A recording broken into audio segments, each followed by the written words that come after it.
Ladies and gentlemen, it is I, your Lord and Savior, Lord Dragonoff. I'm back with another one. Guys, this one's going to be pretty fucking good, guys. As you all know, I have gotten and dipped my toe back into the Attack on Titan space. So I am back full-fledged in the Attack on Titan world. Because what I've noticed is I've seen that a lot of people started to kind of, start making their own videos and different interpretations of this and that and what they thought about the manga or the anime or whatever that may be. So what I have started to do is I've started to notice an influx of different content surrounding that. So by me being me, I wanted to react to some of that content. As you all know, I just did my series, as you can see here, to the side of me. Right here. Right there. As you can see to the side of me. I just did my 3-part series, guys, on reacting to Odin's video regarding the Saint Chief and the Sash debate regarding the whole ending and how everything came about and this and that. So I just did that 3-part, as you see, that series. Y'all go check it out. It's pretty, I've gotten some good feedback on it. People actually like that, so I think that was pretty good. Again, I'm pretty much a long-winded person, so I can't talk a lot, but I can turn like a 30-minute video into an hour video.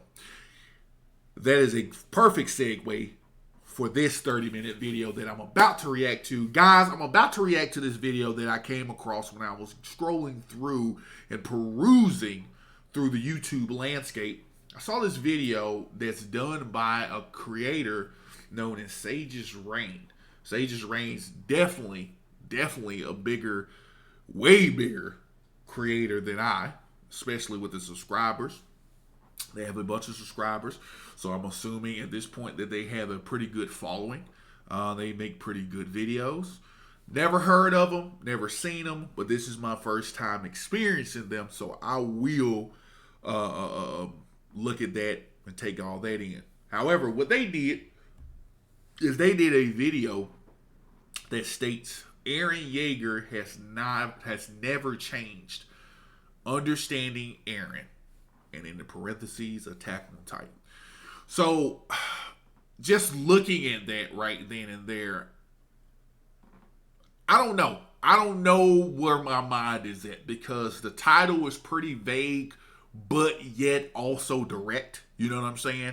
Because I don't know where they're going with this. I don't know if they're going to be like, he's always been the dude who strove for freedom all this time, or are they going to go with the bullshit that we all know from a lot of ending defenders as to, oh, he's always been whiny, he's always been this, and he's always been that. I don't know where they could go.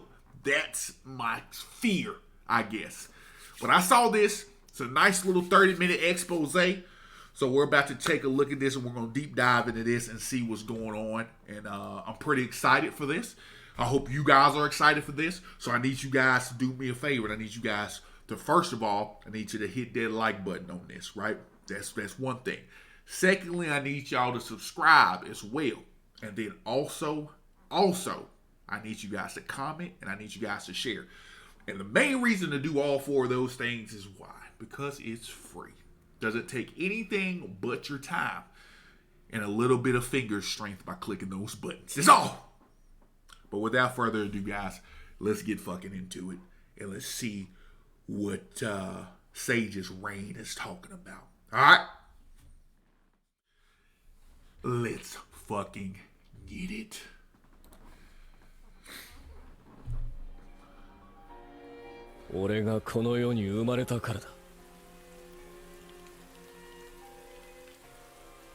Because I was born into this world. One sentence, one line that Eren Yeager reiterates at different times in his life, throughout the different stages of his development. It is a line that is iterated by his late mother, Carla, when he was just a young child. That he was special because he was born into this world. For Eren, this line is like an anchor, a foundation that guides his every action, that brings him back and reminds him of his true goal, Agreed. freedom. Mm. Because Eren was born into that world, he believes that freedom, something everyone is born with, is something that he has not been given. That freedom being ripped away from him, whether it be by the 60-meter walls of Paradis, by the Titans, or by everyone across the sea, it is a crime that Eren takes so personally. All right, we already into this. Hey, Sage is rain. Hey, I'm digging it. I think I know where we going. All right, like I'm on page 10, and I think you headed there. I think they're headed there. Let me continue. I'm getting a little excited here. Got the jitters. Let's see what we got. When he was born, his father told him that he was free, and so that is his right, and he will do anything he must to retrieve that birthright. But what exactly is freedom? Frankly, it doesn't matter what you or I define as freedom. The only thing that matters is what Eren believes freedom is. And Eren's idea of freedom changes and evolves over time to become something almost unfamiliar. By the end, Eren's view of freedom could fall into what philosopher Isaiah Berlin would describe as negative freedom. In his essay, Two Concepts of Liberty, he says, "If I am prevented by others from doing what I could otherwise do, I am to that degree unfree. True. And if this area is contracted by other men beyond a certain minimum, I can be described as being coerced, or it may be enslaved." Coercion implies the deliberate interference of other human beings within the area in which I could otherwise act. By that logic, which is in line with Eren's ideals, Eren is not only unfree, but he is enslaved by the deliberate interference of the Titans, of the walls, and of every human being across the sea. They are all preventing him from being truly free. Sure. So many moments in Eren's life, and there are so many of them, have infringed upon Eren's birthright. And the very first moment was the day he stared out at the clouds in the sky.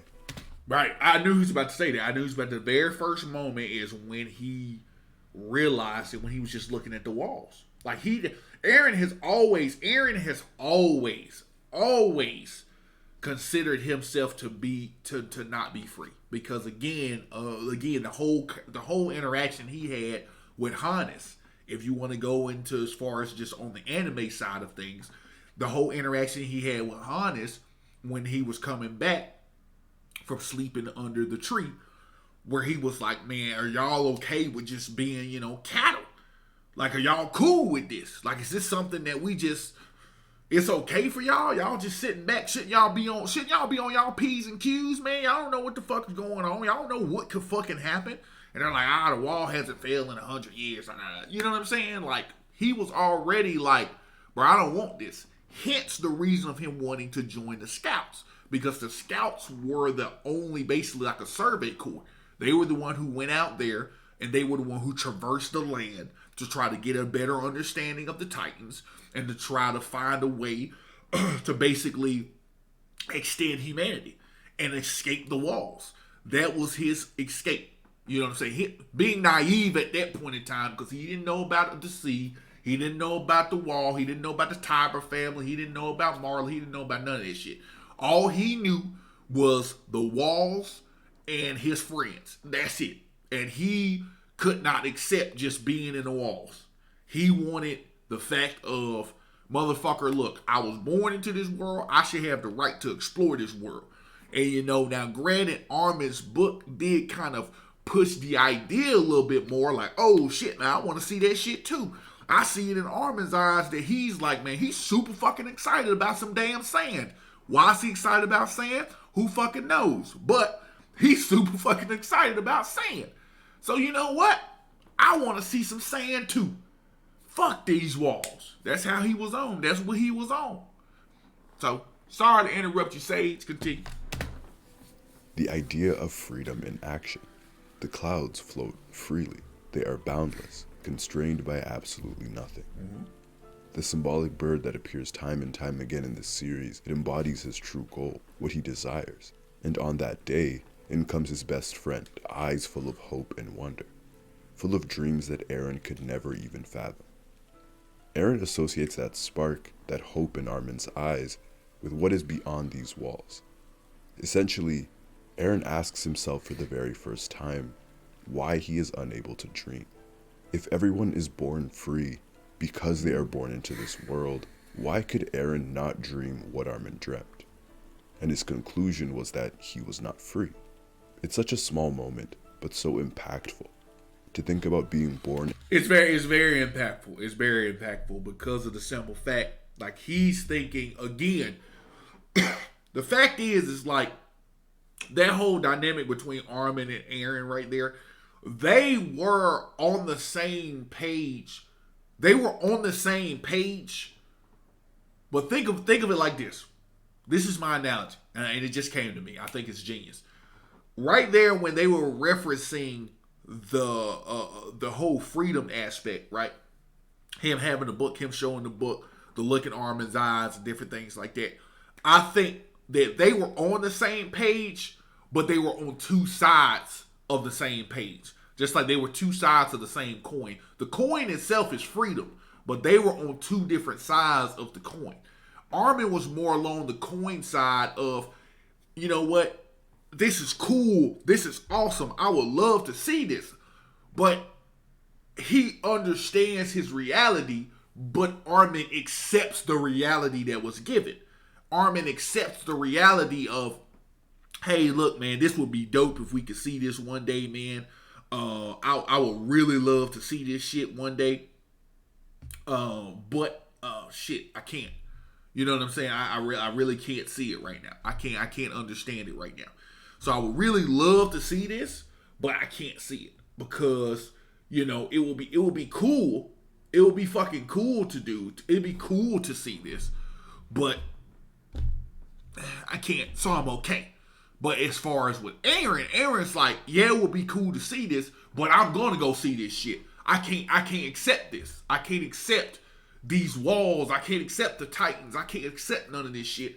I got to get out. I want to see the world. He said it when they were eating breakfast with his dad.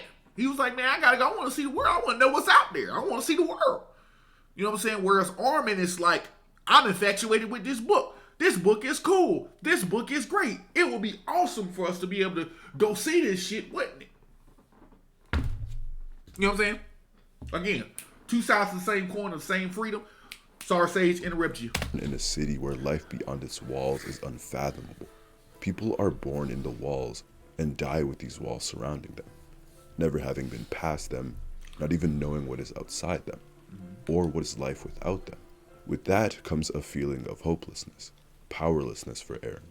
There is no exploration, no adventure, no life past these gray walls.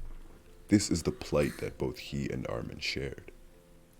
After Mikasa was captured by bandits, Eren fights and kills them, specifically saying that this is what should happen to them, that it's only natural. Eren's nature is awakened here. When someone threatens his freedom, he will not hesitate to take theirs. One of Eren's core motives. Yep. And following this, the colossal and armored Titan would break through the walls, and his mother would be eaten by a Titan. Eren's birthright has just been infringed upon 3 times before he turns 15 years old. In this short amount of time, Eren has been radicalized. At this stage in his youth, Eren is who he will always be for the rest of his life. Someone who will inevitably destroy every last one of those animals on this earth.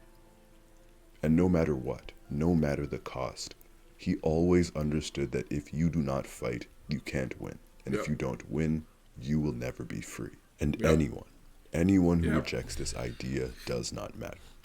When he was saying like destroy every one of those animals, that's pretty good. That's actually a pretty good tie-in. I was kind of thinking if we were on the same kind of wavelength when he showed this scene in the when he showed this scene in the manga of him looking back and kind of flashbang back. He was like, he'll destroy every one of those animals. I think what he was referencing once again was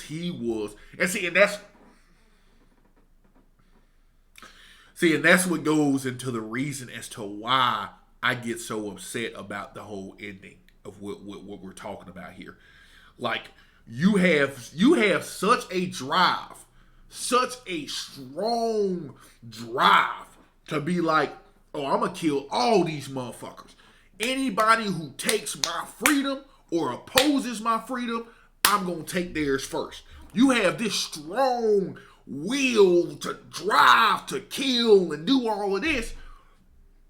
But you mean to tell me that y'all, you readers, ending defenders, whoever, can accept like, oh, well, he just went, he was cool with it, man. What you saw with him whining about Mikasa and him just killing 80% of the world, that's really Eren right there. No, it wasn't. That was not really Eren. Eren was the dude that we just saw who said, I'm going to kill every last one of these motherfuckers. He said it in his declaration yet again. Bro, people across the sea, they want to kill us. I reject that shit. Right? I reject that. So the people from Paradise Island onward is going to be stomped into oblivion. Fuck them. That was his mindset. Right? But then they going to sit up here and deliver the bullshit of, oh, well, Eren really loved Mikasa and shit. No evidence at all that he loved her in that way. No evidence at all. None of that shit, right? But, we're supposed to just willingly accept the fact that him and Mikasa were just madly in love. The fuck out of here. But anyway, that scene right there alone shows you that he was still focused on his goal of, I still think, look, I tried. I really did try. I went to the summit. I asked Hanji. I begged Hanji multiple times to find another way. I begged everybody to try to find another alternative route because I did not want to enslave I didn't want to enslave Historia to have a whole cycle of keep constantly eating each other. I didn't want to do that. I didn't want to. I don't want to kill everybody. I don't want to have to do that. So I'm willing to go to this summit so we can have somebody try to speak on our behalf, right? I even waited to see if Willie Tiber was going to say something different when he spoke the same mantra I said and said he doesn't want to die because he was born into this world. You saw the little spark in his eye. He said, what? Look back on it. Check it out, guys. Look back on it. Because when he said that, he did the little, oh shit, wait a minute. But then once he said, no, the island devils need to die, he gave that smirk. You saw the smirk it was a smirk of release of goddamn. I had a monicum of hope that he was going to say something different. Right after he said that, what he do? He got up, he reached out, and he picked Ryder up, and then that's when he said what he said. Why do you think the timing was so perfectly aligned? That's how it was. He was waiting. He was going to see. Because I guarantee you, if Willie Tiber, I put money on it. If Willie Tiber would have said, hey, look, bro, I don't think we should be attacking these folks. I think they need to stay away, and I think we could just leave them alone, and we just need to not worry about the whole thing. I can almost guarantee you that Eren would not have attacked. I guarantee you, because he was already explaining to Reiner how we're not any different. I went over here, I came over here, I infiltrated, I seen all y'all. We're no different. We're the same. That's what he was saying. We're the same.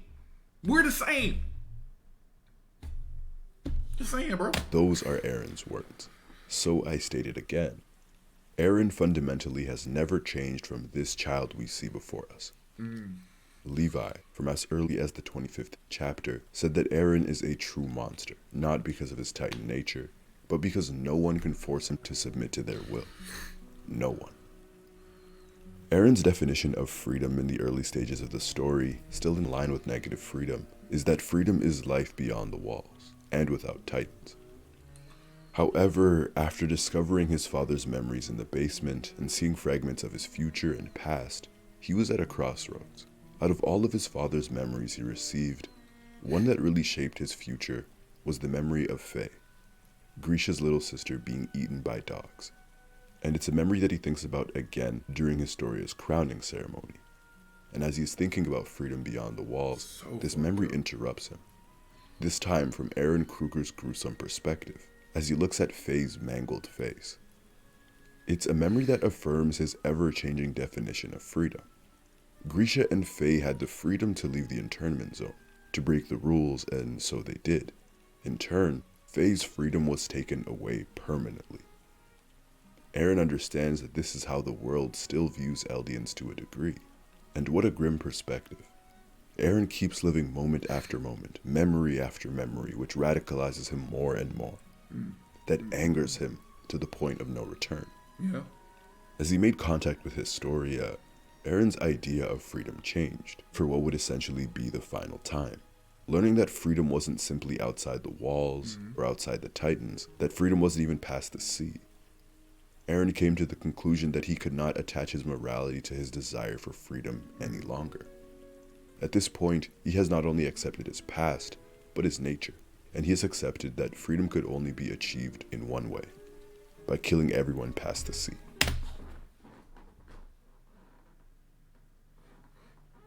That's it! That's it! Wrap it! Tie it up in a little bow, wrap it. That's it. That's all. That's it.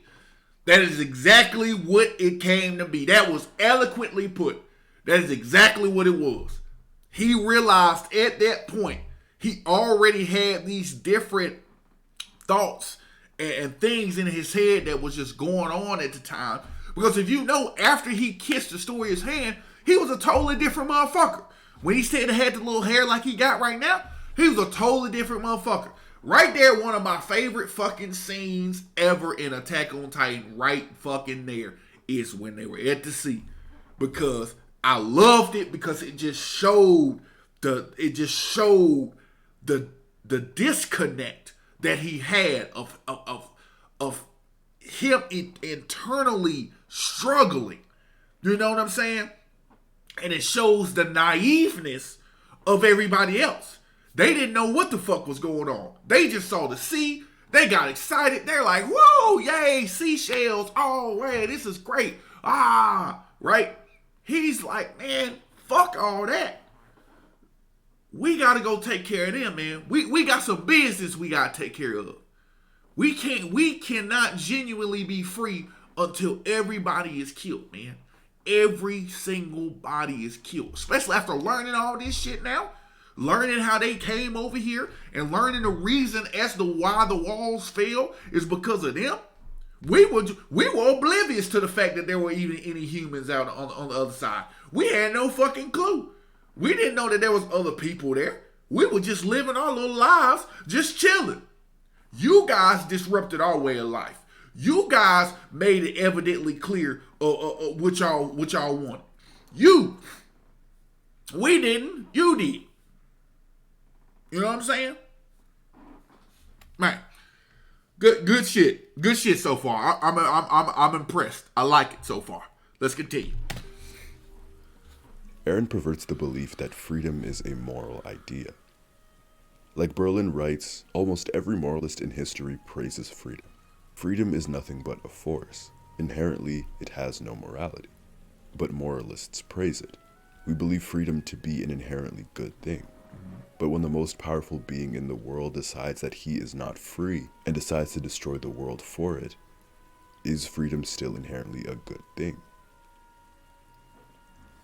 As Eren has accepted his future, he is still coming to terms with it all. He is still a 15-year-old kid traumatized by it all. A kid who finally came to terms with the idea that maybe he wasn't special, and that maybe he could rely on his comrades to reach his goals. He is also a kid who just watched his best friend die and get brought back to life. And now he is a kid who has seen an unimaginable future. Eren from this point on begins an internal battle, a new duality in Eren. That was a very deep philosophical question. Like he just said. That was a very deep philosophical question. If you didn't catch it, what he said freedom, being moral and freedom is always been somewhat inherently good, right? Because if you're fighting for freedom, right? What he's saying is if you're fighting for freedom, right? Automatically your oppressors or who is keeping you enslaved is already looked at as the bad person, right? They're looked at as the evil person.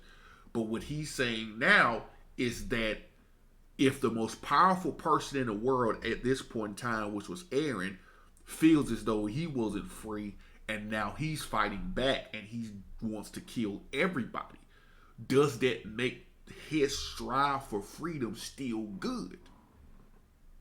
Or is it just as evil?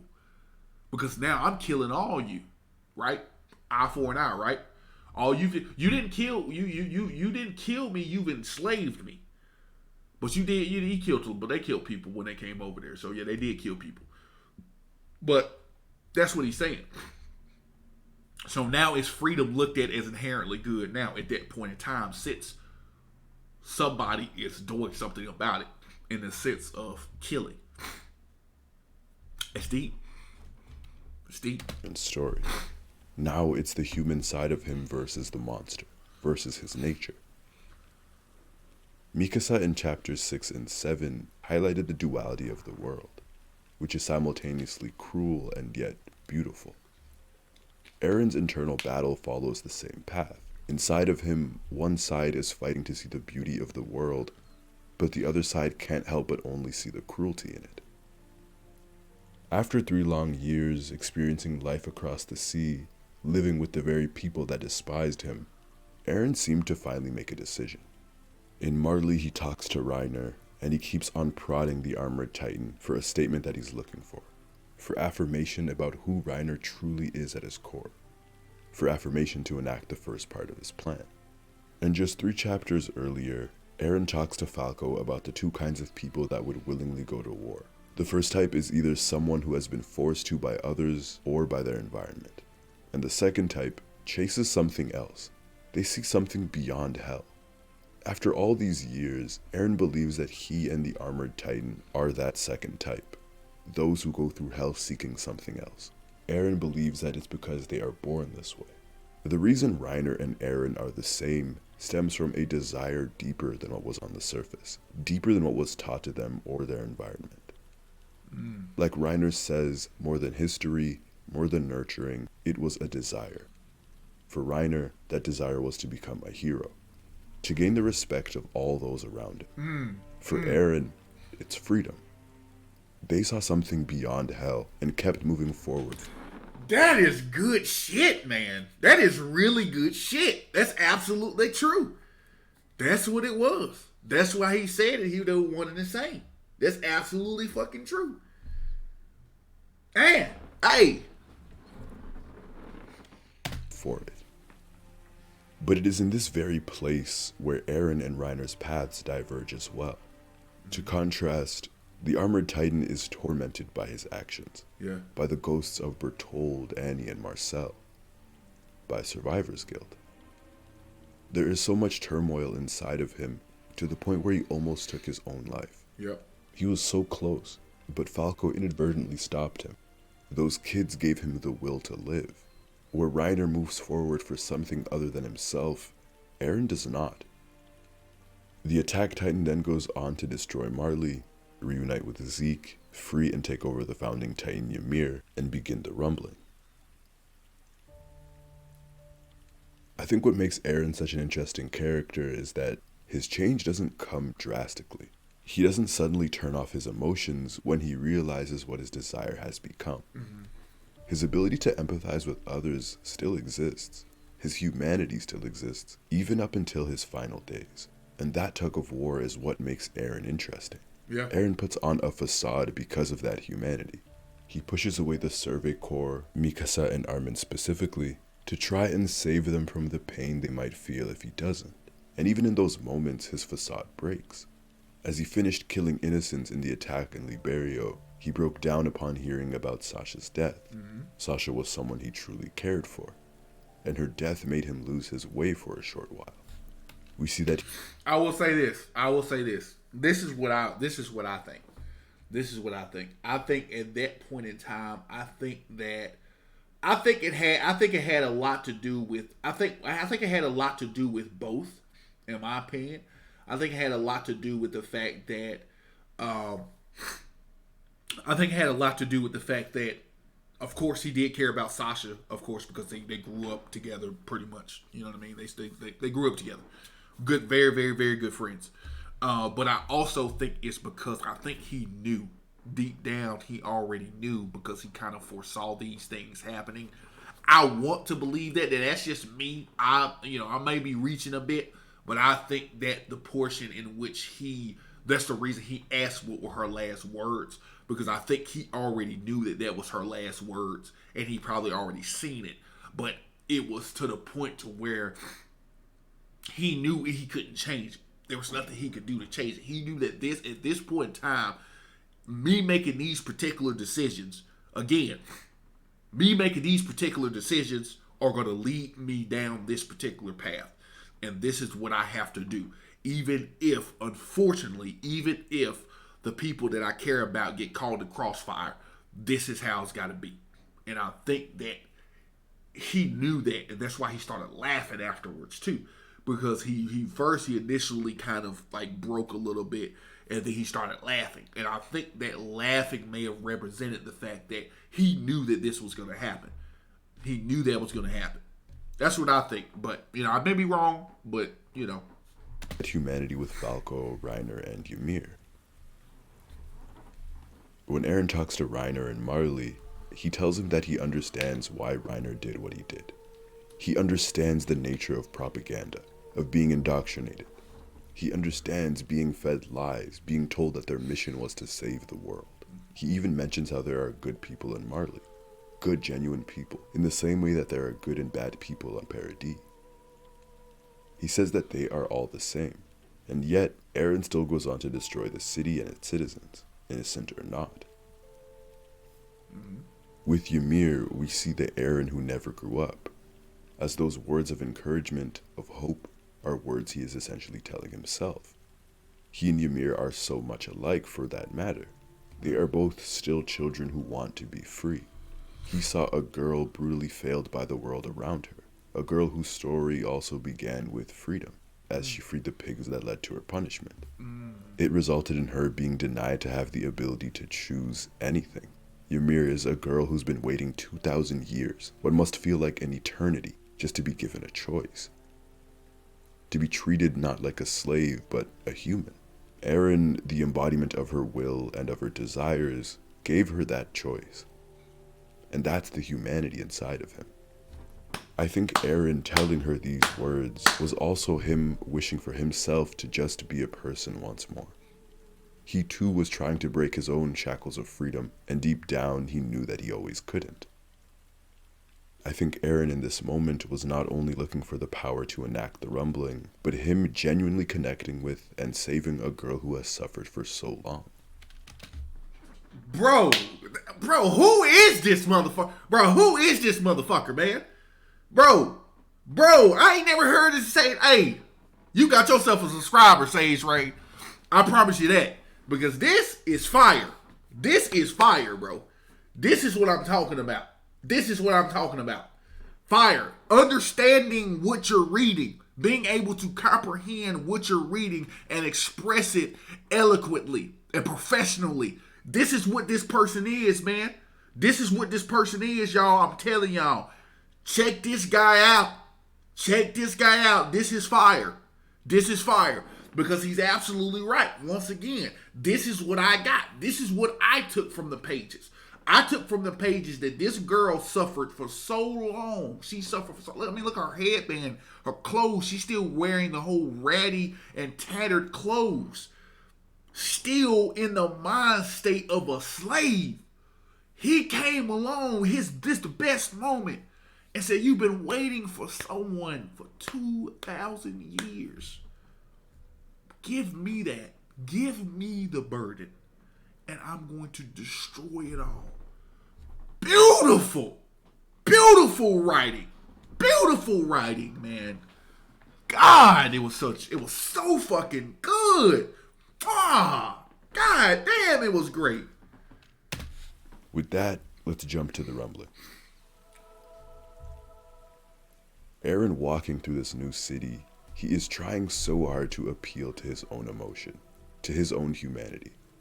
He's repeating to himself how he's going to kill these people, as he tries to think of what his mother would think of him, how he's about to kill a pregnant woman, her husband, and unborn child. He's trying so hard to deter himself from that end goal. Again, it's those two sides grappling with each other. He even considers Zeke's plan once more, and the King of the Walls, and he agrees that Zeke's plan would solve their Titan problem, what his goal should be. But immediately, he's met with resistance from his other side. Eren cannot accept an end like that, as it's written in the chapter. Yeah. He is so distressed, trying so hard to fight his nature, but he physically cannot. He is even more repulsed at the idea of accepting an end like that than he is about what he is about to do to humanity. And so, when he sees Ramsay, the guilt catches up to him, and he can't help but save the boy, to try and see if this inevitable future will somehow change. And when it doesn't, he apologizes profusely. Man. Even though Eren at this moment wants to be human again, he desperately wants someone to absolve him of his sins. He will revert to his true self once again. The future will not change for a man who will not change either. Again, here Eren's true motives are revealed, spoken by him even. Such a heartbreaking chapter, man. Such a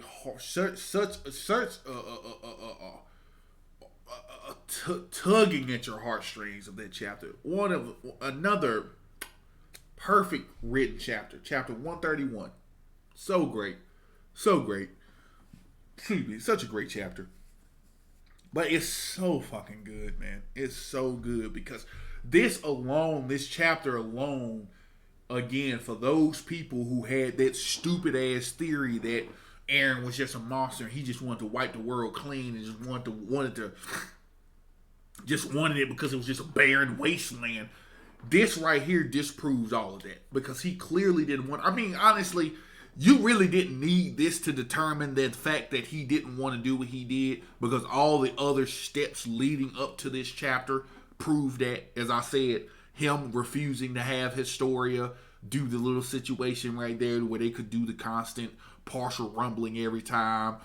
Him going out of his way to go over to Marley to try to hopefully they have a speaker of the house, if you will, to try to help them out and say, hey, look, these folks ain't bad. These folks are on our side. He only left out of that whole summit once they said, hey, the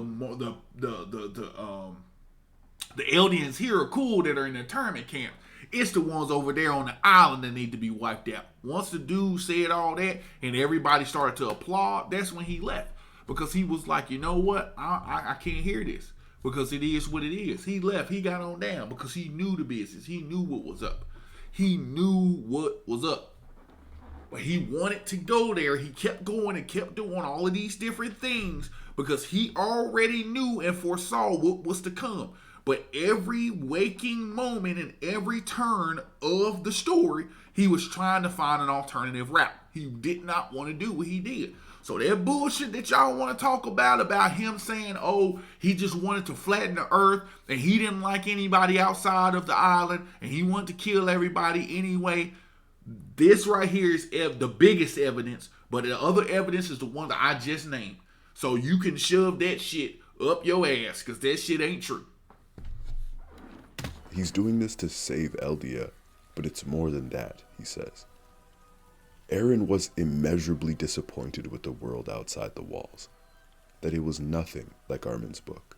And again, in one of the larger panels of the chapter, it's focused on his face, on his disappointment. While in tears, he says, he was so disappointed that humanity had survived beyond the walls. And this panel is juxtaposed with the utter brutality of the rumbling, with Ramsay's head being crushed by a colossal titan's foot, while Eren wished for it all to be wiped away.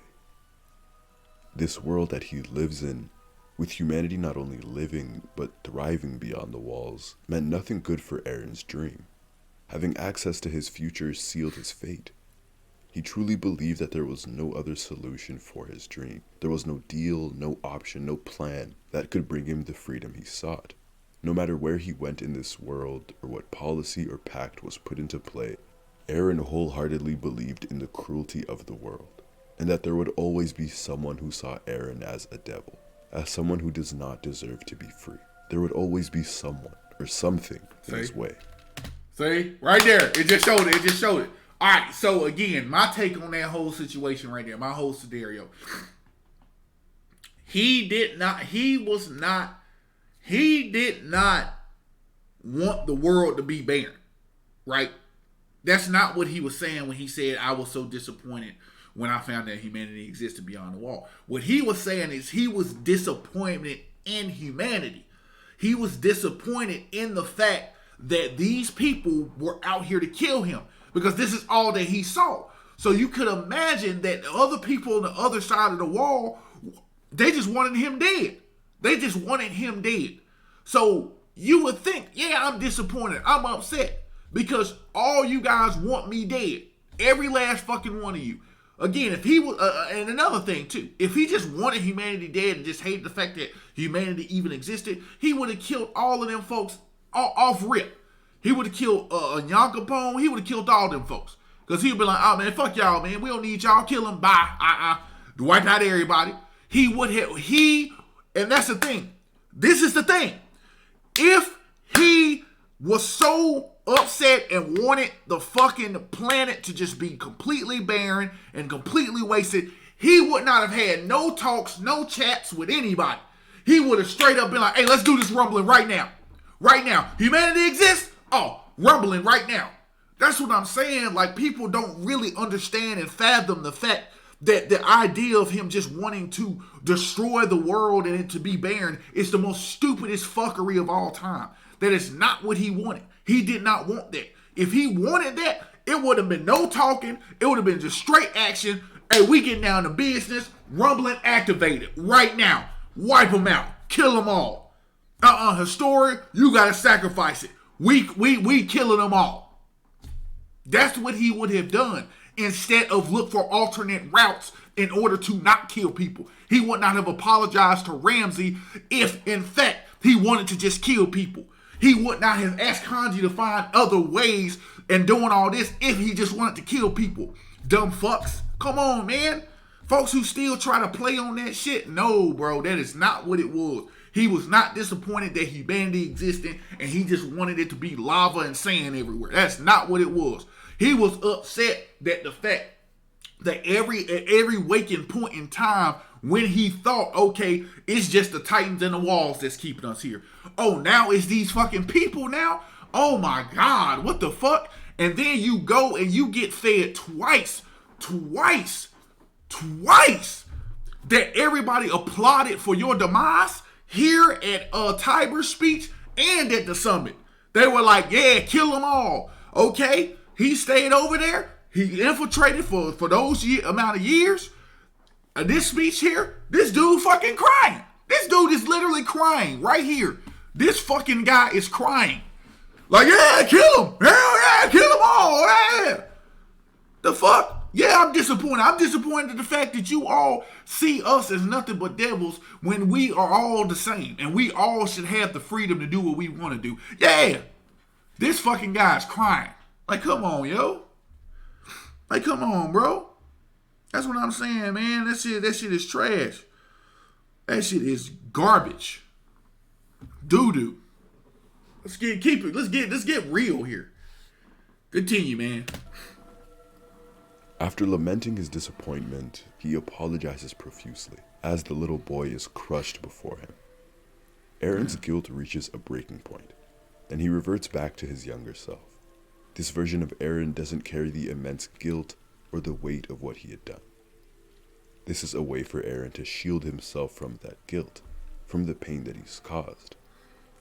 His current self, physically, mentally, and emotionally, could not bear the weight of his sins, and so he becomes someone that can enjoy freedom. To me, this younger version of Eren represents his truest self, his nature at its purest. Eren is now above the clouds. The mist of the colossal titan is shielding his view. There is nothing to anchor him down. There is nothing but a blank canvas and a blank world. This is freedom. Absolute freedom. Freedom to go wherever and to do whatever, without any walls. Eren was able to wipe away the cruelty from the world and can now finally embrace the beauty in it. And let's look at this sight for a moment. This is what Eren envisions as true freedom. He is now the freest person in the world. But there isn't water on fire, no fields of sand, no land made of ice, nothing from Armin's book. Instead, it's nothingness. This is the world Eren imagined outside the walls, a world unsullied by mankind. In fact, it's a world without people, except for Armin. It is a world that can now be discovered. Its mysteries can be dissected now. It is a world completely and unequivocally free. It is the world of a child. It's a child's view and idea of freedom. It is not even bound by gravity. Eren has not fundamentally changed from who he was so many years ago. When freedom was laid before him, the form he took was that of the one who first desired it. He retreated back to his true self. Eren began the rumbling because he was born into this world. He has taken away the freedom from everyone who has tried to take his away. In the final chapter, chapter 139... Let's say what we got to say about this. I don't disagree with that to a point. The validness of what he was saying, I don't disagree with that. Again, I am of the mind to where, as I just ranted a few moments ago, I don't truly believe he just wanted everybody dead. Like, I truly believe that if people, and Saint Chief said it a while ago in one of his debates, which he made a very valid point, Eren wasn't the type of person who just wanted to kill for no reason. His reason for killing, or his reason for doing what he's doing, is, as he said from time and time again, I will not hesitate to take someone's freedom if they're trying to take it from me.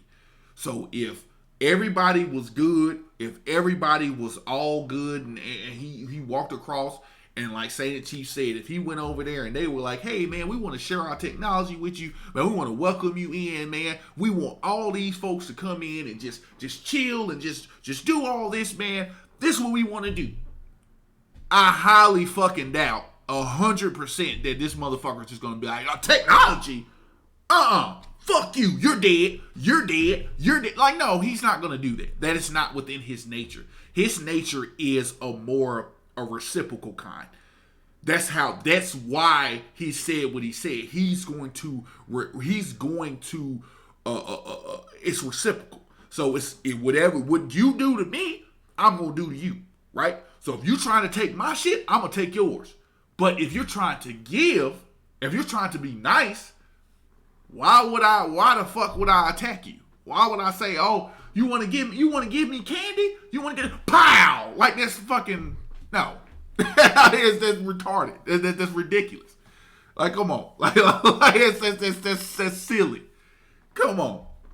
Ain't nobody gonna do that.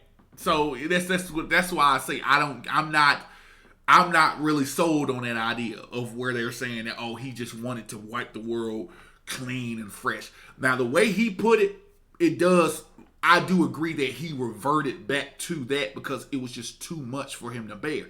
So it reverted him back to a child because that was the only way, as a coping mechanism, that he could kind of handle what he was doing. You know what I'm saying?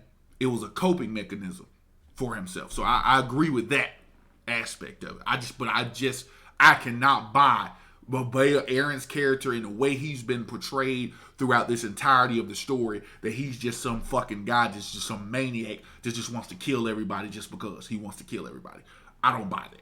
So Eren, for the final time, reverts to his younger self, and Eren takes his best friend to see the sights inside Armin's book. But Eren isn't satisfied. You could see it in his face, his eyes. But the spark that Armin had so many years ago, it's still there. And again, Eren watches his friend experience a joy that he cannot. For Eren, this expression tells us that it was never about seeing those sights.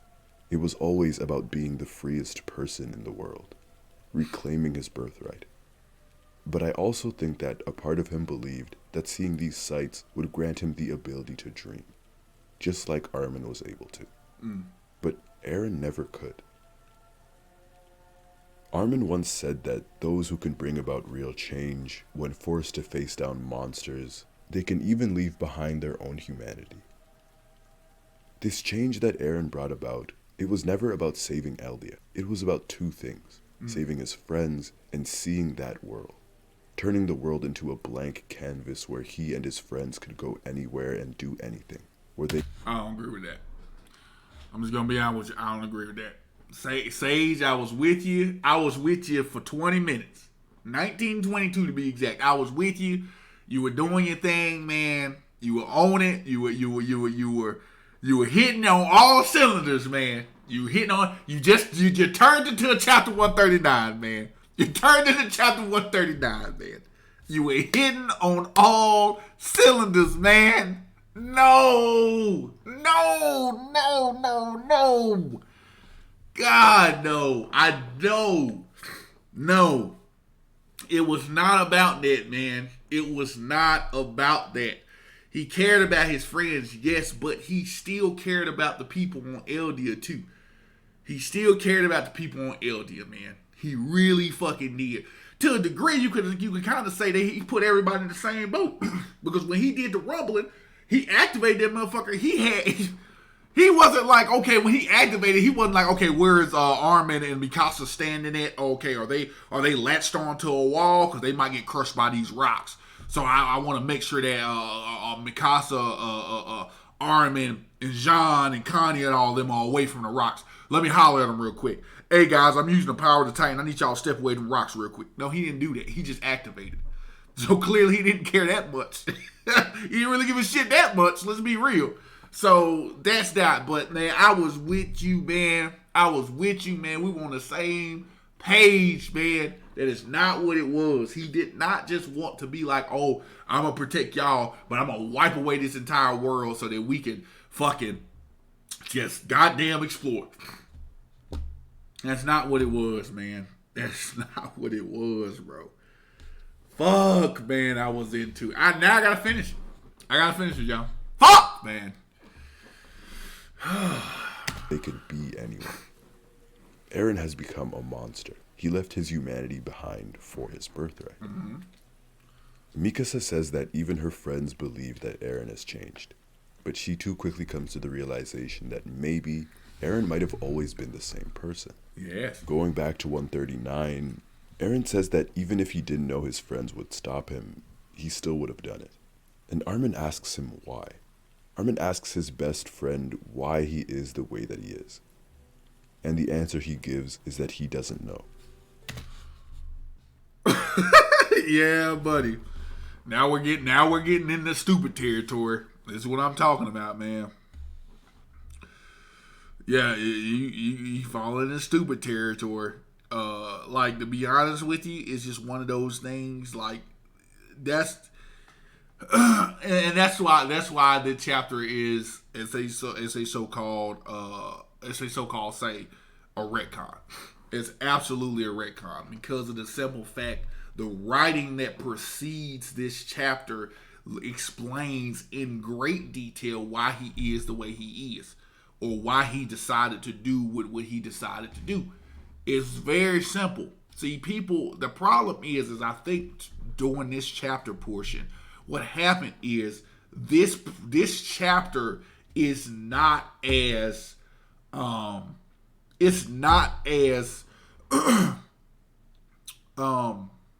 straightforward as the other chapters. Like, the other chapters, I think, were to the degree you could kind of pick up what they were putting down, right? Like, okay, we get that, he was upset. They found the basement. They realized that there was humanity outside the walls. They found that these people wanted to get him killed. All of this stuff, blah, blah, blah. Now they're starting a war with Marley because Marley came over there. And all that stuff. So you can kind of understand that flow of logic, that flow of how everything is working. You can understand that concept. But this chapter, to me, I think this chapter 139 is so vaguely written that people have came up with their own interpretations and these metaphysical realities and realms and just different ideologies of what this chapter represented and what this chapter was trying to say. Because I think this chapter it was a terrible terrible chapter in trying to convey its ideas. I think it was just all over the place. I think it was very convolutedly written. And I think that he himself, Isayama, didn't really know where to go. He wrote himself into a corner and he had to just come up with some bullshit. That's what I think happened. Because the fact that you're saying that I don't know why, but I wanted to do that, I had to. That's dumb. That right there shows me, as they like to say, that you had no agency about you. That you had no idea what the fuck you were doing. However, in the previous chapters that preceded this chapter, you knew what you were doing. You knew why you were doing what you were doing. Every event that was going on, you planned according to chapter 121 and chapter 122. Because clearly those were the chapters in which you yourself manipulated Grisha into killing and getting the founding titan so that you can have it. So clearly you were doing and manipulating the memories to be you had that much prowess and power to manipulate the memories of your father that superseded you, that preceded you, right? Who was born before you. You had that much prowess in the Titan ability to be able to show and manipulate different memories to which suited you to where now you were the one who had all of this stuff, right? That doesn't sound like somebody who doesn't know why they're doing what they're doing. That does not sound like anybody like that. That was my whole problem with that. This whole thing right here makes absolutely no sense. Because this does not show the prowess of somebody who clearly manipulated their way to this point. It doesn't show that. So you did all of that shit. You pushed them away. You wanted to do all this. You had you were so gung-ho about motherfuckers who try to take my freedom. I'm going to take theirs first. So you don't know why you did what you did. You just did it. Just off a whim. Just like, you know what? Fuck it. All that shit that happened, in those other chapters, fuck it. Doesn't matter. Who cares? Come on, man. Like, that's what you expect me to believe? No. Uh-uh. There isn't a complex set of reasons why Eren wants freedom. He is simply wired that way. It isn't because of memories passed down to him, or because of his environment. It isn't because his father molded him that way. He was simply born with the innate hunger, a primal desire for freedom. It has always been instinctual for him. It has always been his nature. When fighting for freedom against the Titans, when defending Mikasa from the bandits, when destroying the world. It's all the same. French playwright Jean-Paul Sartre believed that existence precedes essence, that a person does not have an inbuilt set of values that they are inherently structured to pursue. Rather, the values that shape a person's behavior result from the choices they have made. Okay. For Eren, his essence, that desire for freedom, was not created by anything or anyone. It came from his existence. Eren's idea of freedom and Armin's have always been fundamentally different. Eren resigning himself to the principles of negative freedom, and Armin towards what Berlin would Okay, as I said, I agree with that sentiment. I agree with that sentiment in which he said, where he was saying, hey, he always wanted freedom. I agree with that. I do agree with that premise. But see that right there, what he just said, destroys and trumps what was shown in chapter 139. Because I agree with that. That was the reasoning for why he did what he did. But for Armin to ask him, like, why did you do this? He's like, I don't know. We knew that it was because you wanted freedom. Though that was your time to say that, because I strive for freedom. Because of the simple fact that we were like cattle. We were behind the walls, and then to learn the fact that humanity outside the walls had such malice and hate towards us for absolutely no reason whatsoever, and drove themselves to try to kill us, I had no choice but to make the decision that I made. That's what he should have fucking said to Armin. That's what he should have said. I pushed you all away in this effort to save you all from the pain and the guilt that I felt. I wanted you all to be to yourselves. I didn't want you all to feel what I felt. So what I did was I decided to wipe the world clean so now you guys can understand what it's like to have true freedom. Right? It would have been a better written story if it was like his twisted version of freedom. Right? That's what I would have went with. I would have said, oh yeah, hell yeah. That's what I'm fucking talking about. His twisted version of freedom, because see that, the way I just said it, that goes all the way back to the beginning when we were talking about the morality of freedom, right? Like he said, freedom inherently, if you think of somebody who wants freedom, whoever the enslaver is already looked at as bad because I did that. But if the person who is unfree, who is enslaved, fights back, kills everybody, is he still considered good in the eyes of freedom? Is it? So that plays on that dynamic. That plays on that wordplay, right? It plays on it, and that's what it would have been so good and so well written. But I mean, I don't know, man. That's what I'm saying. Like, I just said the same. I said what he should have told Armin. That's what he should have told Armin. And on top of that, he should have told Armin he destroyed the entire world. It should have been so clean where he should have been to the point to where it's been like, Armin, I'm showing you this, but by the time you guys reach me, everything's gone. Everything's gone. And what I would have done is this. This is how I would have wrote it, y'all. This is how I would have wrote it. You have that flashback sequence, right? He's talking to him and talking to him.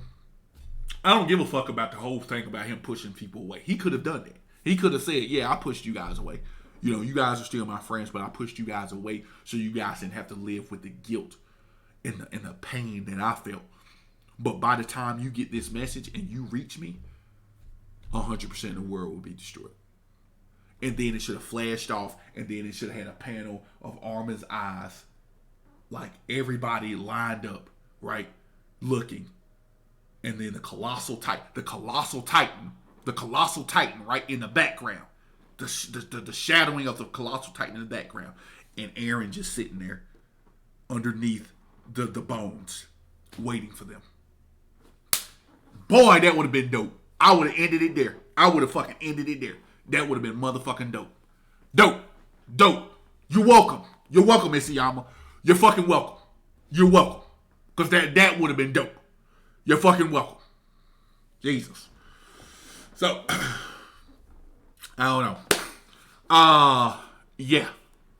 Let's continue. Describe as positive freedom, where Eren's freedom was through eliminating all possible obstacles in his path, being unobstructed by anything or anyone.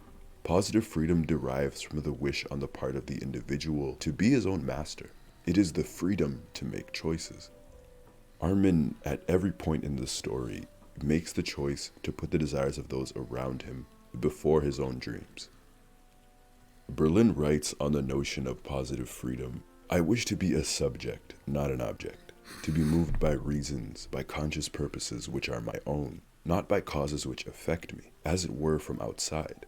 I wish to be somebody, not nobody, a doer deciding, not being decided for, self-directed and not acted upon by external nature or by other men as if I were a thing, or an animal or a slave incapable of playing a human role.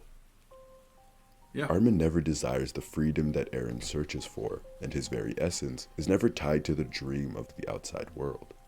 The thing that drives Armin has always been hope, for humanity's survival, for their success, and later for their harmony. Seeing what's in his book is a dream of his, but Armin is more than that dream. Freedom isn't something he actively searches for, because he himself believes that he is already free. Agreed.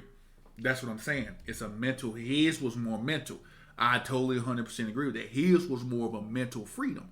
As I said, it was not the same. They were on the same page in the sense and the concept of freedom. If freedom being the catalyst, they were right there on the same page, but they were on two different sides of the page, two different sides of the coin, right? Because he already considered himself freedom, and I 100% agree with that. I do agree with that.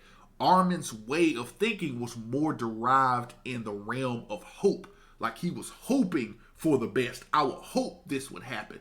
You know what I'm saying? I'm going to do certain actions and take certain actions to try to make sure that we can kind of get there. But for the most part, I hope that this is the thing. I hope that we can one day see these things. But in his mind, he's like, I'm good where I am. I'm good behind these walls. I'm good with my family and my friends. I'm good with that. So, I agree. When faced with the reality of the world beyond the walls, the hatred, the cruelty of the world, Armin is able to accept reality and look at it with hope, whereas Eren looks at it in despair. In chapter 137, Armin speaks to Zeke, where Eren says that he is born free, born to be free. Armin's reasoning for his birth, he believes, is to simply enjoy life, to enjoy the trivial moments, whether it's giving a squirrel nuts or running around with his friends. He is able to enjoy it. Yeah. While it might not have great meaning in the grander scheme of things, it is all incredibly precious. Yep. Armin being allowed to experience these precious moments is because he was born into this world. That's it. That was all Armin's freedom was. Armin's freedom was more aligned with hope. It was more aligned with, again, that's exactly what I'm saying. He was and I have not seen this yet, but again, our words are working in tandem. They're working together. It's the fact that he's absolutely right. Armin's way of thinking was more along the lines of, I hope this happens and I hope for this, but he was more a life, I'm gonna go with the flow of things. This is what I see. I'm okay with staying behind these walls. I'm good with just chilling. I'm good with just relaxing. I'm good with that, right? That's what he was seeing. I'm okay doing these things. I'm not going out here trying to destroy everybody and wanting to fight for freedom. I already feel free. I can enjoy, like he said, I can enjoy the trivial, minuscule things. The minuscule things and the small things make me the happiest. That's how he was. Wasn't like Eren. Eren's like, nah, bro, fuck that. You guys are the idiots. We got to go. So. And for that, he is grateful. Going back to chapter 131, Eren believes that he has become the freest person in the world. And in this chapter, he looks to his best friend for validation that this is the scenery that they sought after. But Eren is quick to ignore the blood being shed around him, the naivete that has carried his ideals. He is quick to ignore that he has now become a monster. And when he looks at Armin has stayed the same age. His shirt is stained with the blood that Eren has shed.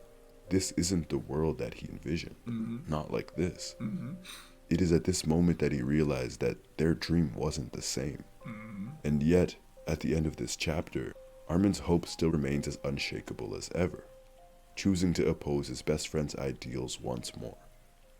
Where Eren has seen the world for all of its cruelty, this final panel reflecting that, as his eyes remained closed off to any other possibility, Armin, eyes open, still wants to believe that there was still a place in that world where it is truly like nothing they've ever seen before. That there is still beauty out there. Armin is the type of person who can die without seeing his dream, if it meant someone else could see theirs. And he did that for his best friend. He did. For that, you might consider Armin to be free. Eren freed Ymir from a life of bondage. He did. He sacrificed his life for Eren to be able to get the answers that he wanted, because he knew that they were right there where the basement was at. But he sacrificed his life so that Eren can get the answers that were needed in order for whatever to come. So he sacrificed himself for that, because again, he was set. Armin was good. Armin's like, I'm straight. I don't care about all of this. I'm good. So. And in turn, Eren asked for one wish. The rumbling was Eren's will, a wish that Ymir granted. The possibility that Eren is unfree lies not because of another's will, but rather because he is a slave to his own desires, to his own nature. Eren is a slave to the idea of freedom. Back in chapter 69, Kenny suggested to Levi that they are all drunk off something, and whatever that thing is keeps them going. This can be why Eren's definition of freedom keeps changing, keeps evolving, It moves to become something more and more unreasonable, more and more unattainable. See what I'm saying? But this is what I'm going with, why I think it should have ended the way I just said. It should have ended to the point to where Eren's whole resolve and his whole drive for freedom started to become so twisted to where the only way he could know how to do it is through genocide. And this is why Hanji and all of them didn't agree with it. But this was Eren's way of thinking. This is how he thought, because he felt as though there was no other way. Because again, as he said also, is I don't want to leave Paradise's chances up to fate. I don't want to do that. I don't want to do that. So since I don't want to do that, this is the only way that I see is by killing every single soul on this planet, right? I mean, to me, like that's like, okay, cool. Now you are officially the antagonist, and the resistance or whoever, they're trying to stop you, but you have officially snapped, and you've realized, there's nothing else I can do. So that's why I should have ended, and that's why, again, with the whole response of what he said, I did like that. In one of the other chapters where he said, "Look, I'm giving you the freedom. I'm giving you the free. I'm not going to take away your freedom. I'm not going to take away your right to be able to shift in the Titans and attack me. But what's going to happen is our paths are going to collide, and something's going to happen. You know what I'm saying? But I don't even think it should have got to that point, because at the end of the day, what I think it should have got to is, as I said, he should have told them by the time they got to him, they could have got to him, the world would have been already gone, because they were already so far behind. So clearly he had to have slowed down. He should have wiped them out. He should have killed them all. Killed the entire world. Because he needs it to be. To survive in that world, to keep going, he needs something to strive for. The walls, the sea, it isn't enough. Having the world become a childlike blank canvas, one without people, is a world so unrealistic, so unimaginable, but it's a world that Eren can fight for. It's a way for him to keep on living. Eren is so drunk off freedom that it has become his chains, tying him down. The possibility that Eren is not free is because he cannot go against his very nature. He cannot rise above his desire and be better than his desires. Eren tried everything he could to repress his nature, but he simply could not accept it. Ymir, the founder, lives with her eyes closed. Yep. Slaves have no need for two eyes, King Fritz once said. Ymir's eyes only open once she's been given the freedom to make a choice. In chapter 133, Eren and Ymir both appear to Armin and the rest fighting against Eren. The two children appear with their eyes closed. Is Eren truly free?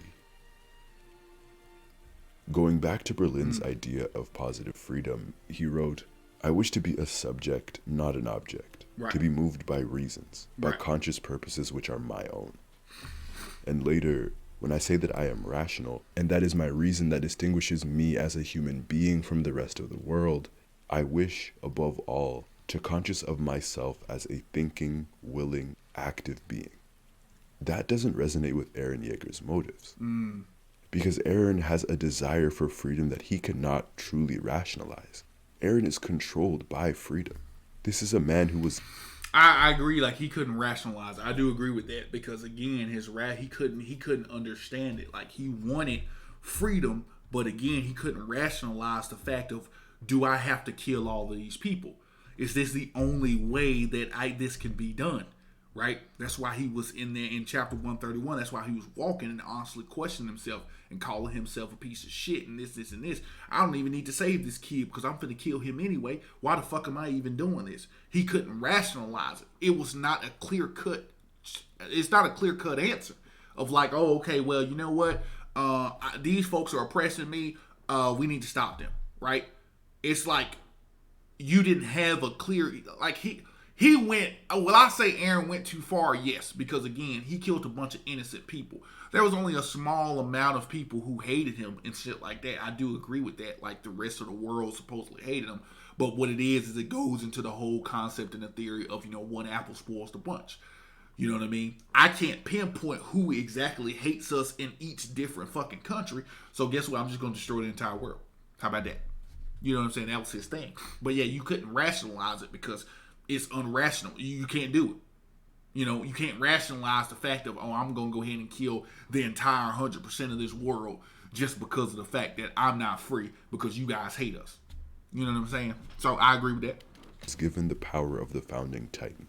He was free to choose and make any decision that he pleased. And yet, he is a man, a boy, tied down by his own nature.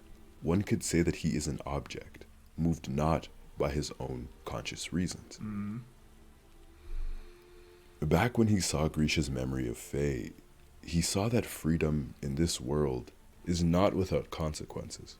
For Eren, his consequence was guilt. Guilt that he could not ignore. We saw this when he started the rumbling, the mess he became in front of Ramsey. In chapter 133, Reiner accurately points out Eren's desire to be taken down by his friends because of his overwhelming emotions. And in the final chapter, he is overcome by these feelings once more, brought to tears by the very thought of killing his own mother. Freedom is cruel. Fucking dumb. We're gonna skip over that because that's dumb. It's fucking stupid. Motherfucker said I got my hair. Oh, I'm so messed up in the head, man. I had no idea what was going on, man. There's no past or future. All existed at once. I just didn't know what the fuck I was doing. It's a cop out. That's a cop out. That's a cop out. This whole statement is a fucking cop out because of clearly the fact you knew what you were doing. You knew how to control memories. You knew how to plant memories in Grisha's head to manipulate it, as Zeke suggested. You manipulated this to get to this point so that you could get here. So clearly, your prowess for handling the past, present, and future was on a whole nother level. So I don't want to hear that. That's what I'm saying. It's lame, bro. That's a lame cop-out. And anybody who says that it's not is drunk, is a fool. That's a lame fucking cop-out. He knew exactly what he was doing because he was the one who manipulated it to get to this point. So chill out with that. We gonna bypass that one. Sorry. Until he was put out of his misery by one Mikasa Ackerman, the one true beauty of his world. I think when it comes to Eren and Mikasa, for Eren, she, much like Armin, were constants. Constant that could remind Eren of his humanity. Around them, Eren could come back and just be a person, just be human again. Without the worries of being a hero or being humanity's savior. Eren could simply be Eren. Even after he destroyed 80% of the world, Armin was still there. And of course, Eren cared very, very much for Mikasa. Many times throughout this story, Eren has put her happiness and safety above his own. Many times he has displayed how much she means to him. Of course, in the 3rd chapter, when he protects her from the bandits and wraps her in a scarf. And in chapter 50, Scream, when death seems to be closing in on them, as she thanks him for teaching her how to live and for wrapping that scarf. Yeah, he cares for her, but again, it's not in a romantic sense. That's where the problem is, because 139 shows it in a romantic sense of, oh, I don't want another man to be around him. I don't want another man to be there. Like, that's what the problem is. These instances that you're about to refer to are nowhere near a romantic sense of like, oh, I can see them folks together. You know what I'm saying? It's not even that. And then we can't even say, oh, it's because they're children. And when he's older, now he sees her in a different... No, motherfucker. He ain't that much older. This dude is probably around this age, he's probably like 15 years old. Maybe 15, 16 years old.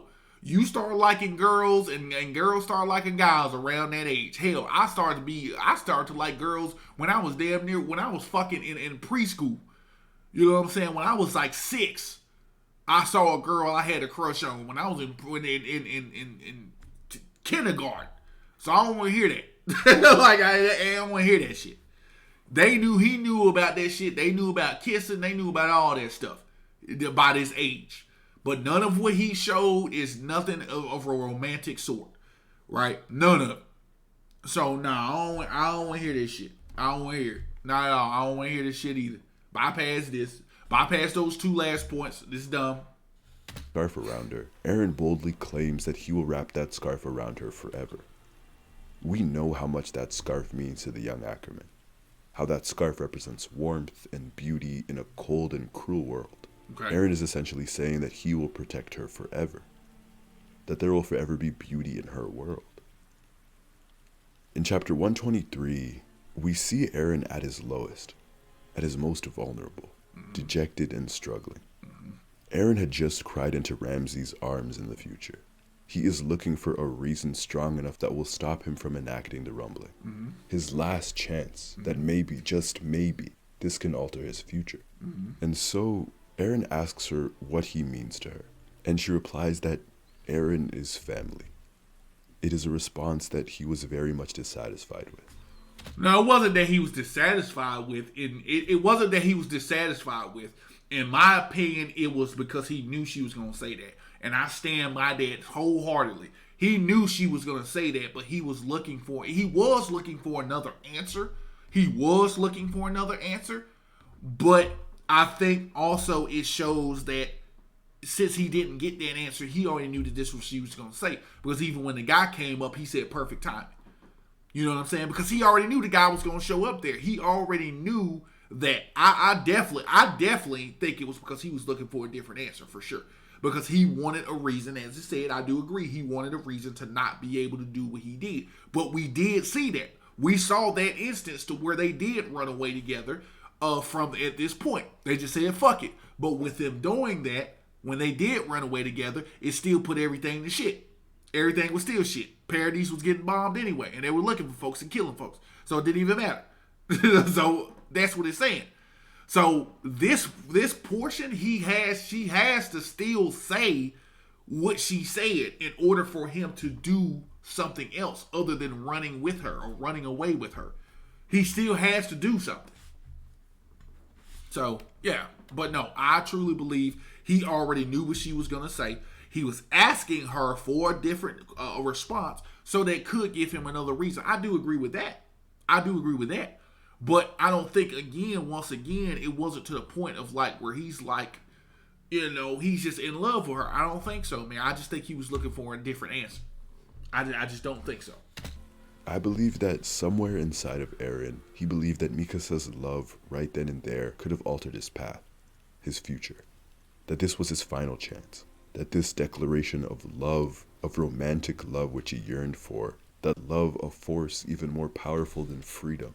He didn't yearn for it. So chill out. Could save him from his nature.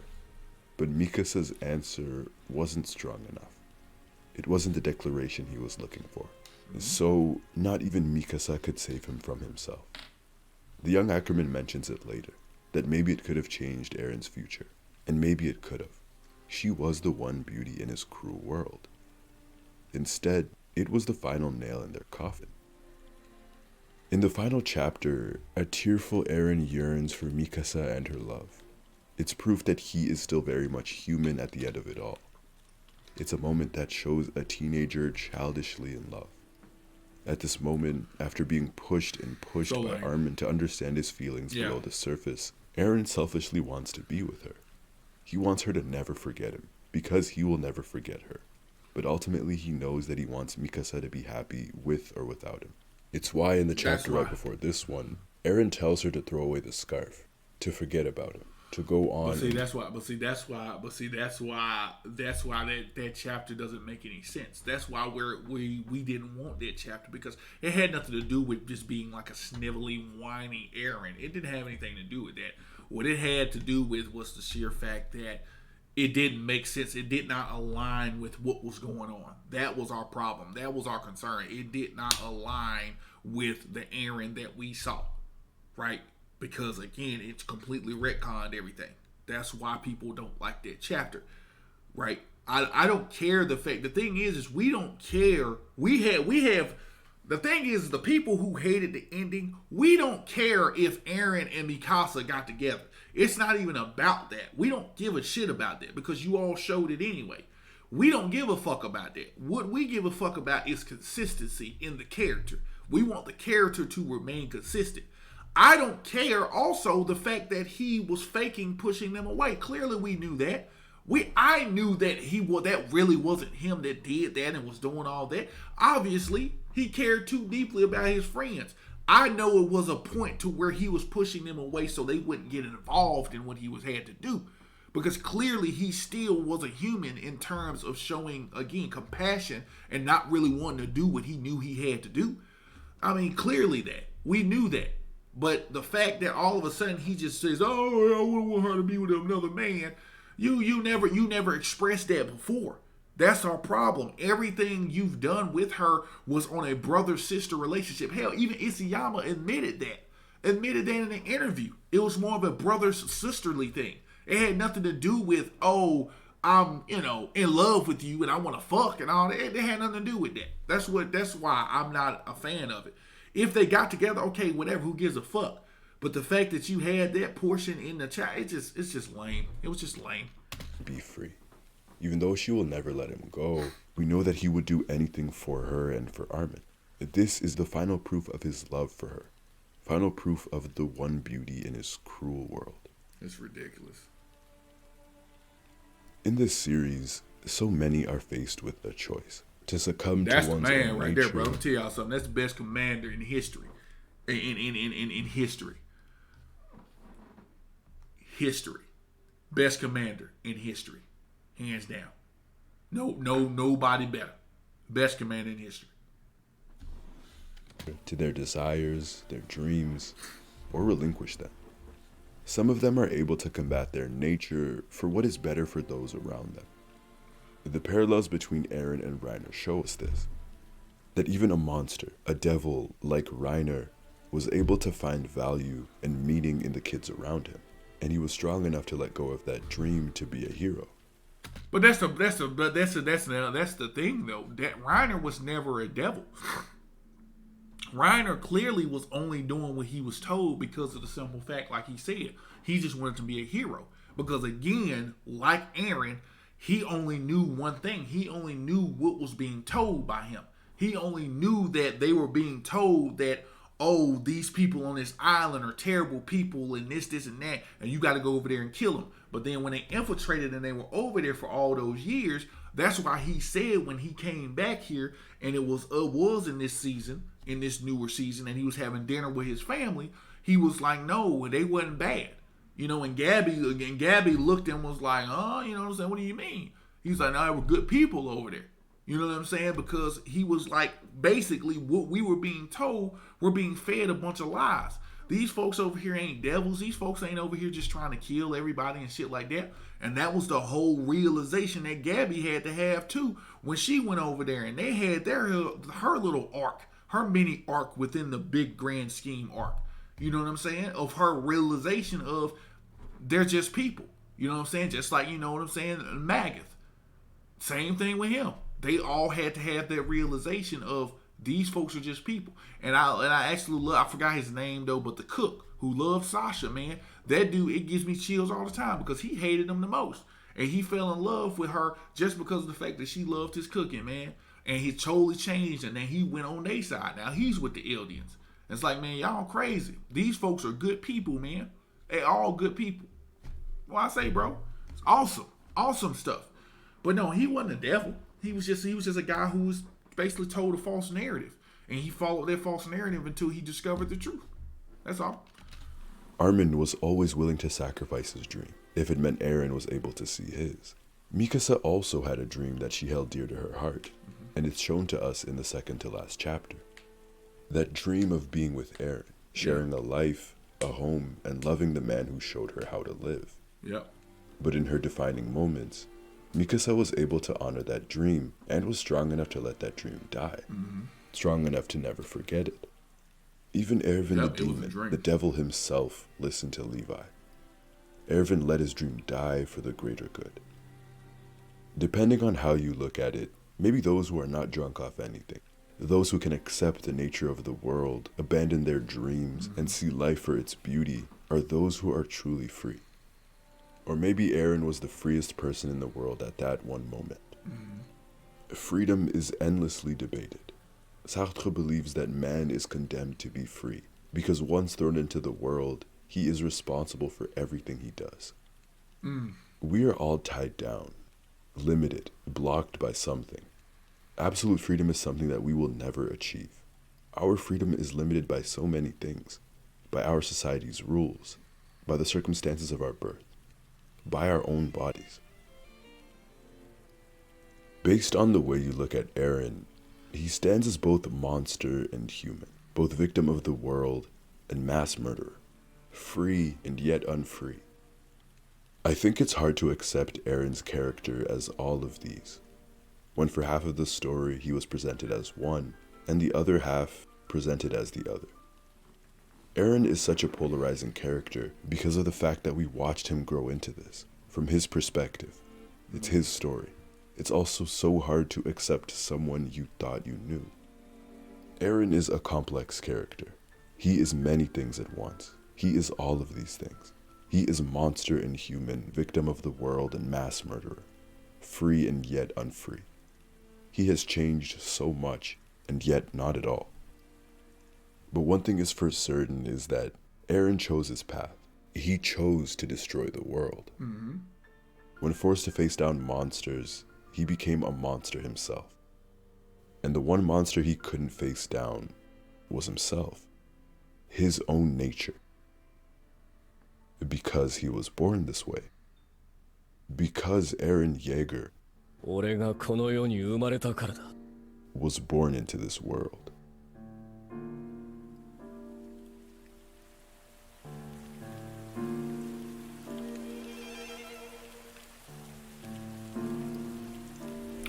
That was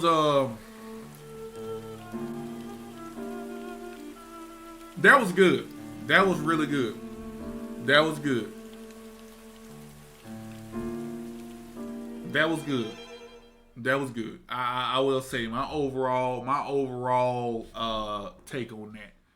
My overall take on that, man, is that was actually a that was a good video. That was a very good video, very well done video. There were points in there, of course, that I did disagree with, in a sense. But towards the end, I do think that he does make a valid point that he is all those things. You know what I'm saying? He's a duality of sorts. Eren is a duality of everything, because he's such a complex character. So he's just definitely a duality of that. But that was very well done. That was very, very well done. I did like it. I thoroughly enjoyed reacting to that one, man. And I know it's a bit of a long one. I really know it's a bit of a long one. But guys, please check this out. Please share this with the people that you know. If you guys want to react to it, feel free to react to it. But yeah, I really, really did enjoy this video that was done. It's very well done. Like I said, very, very well done. Shout out to Sage's Reign. And I will be giving this person a subscribe. For sure. I'm doing it right now. And if you guys don't believe me, I'm going to go ahead and pull this up right here. I give them a subscribe. Boom. I've subscribed to Sage's Reign. I did. Very, very, very, very, very intellectual video. Like I said, I liked it. There were parts, like I said, that I did not like, of course, that I disagree with, and I've basically made my, the reasons as to why. But for overall, it's solid video. Solid video. So kudos. Get a hand clap. That was good. That was good. That was very good. But guys, other than that, again, you all know what's up. You know what the deal is. Guys, tell me what you think. Go in there, comment, like, subscribe, share this video once I post it out here. Share it with everybody that you know. And tell me what you think about it. Tell me if you think my viewpoints were wrong. Tell me if you disagree with Sage's Reigns viewpoints. Let's have a conversation. Let's have a dialogue. Again, I do like to respond to messages that are left in the comment section so that I know that you guys are basically tuning in and you guys are watching. And then we can have a dialogue about it. But other than that, again, guys, I appreciate it. I'll see you guys in the next video. You guys be safe out there.